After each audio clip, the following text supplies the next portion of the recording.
తెలంగాణ ఏరియాలో ఉన్న హైదరాబాద్ స్టేట్ ని ఆంధ్రాలో విలీనం చేశారు.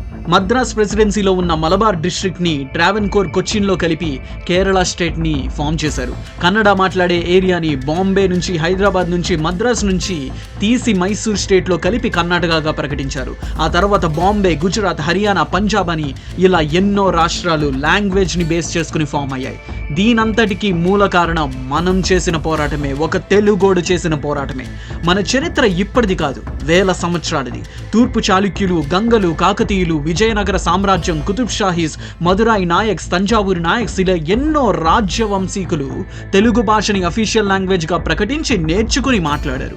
ఆఖరికి తమిళనాడులో ఉన్న తంజావూరు మరాఠులు కూడా తెలుగు భాషని అఫీషియల్ లాంగ్వేజ్ గా మాట్లాడేవాళ్ళు.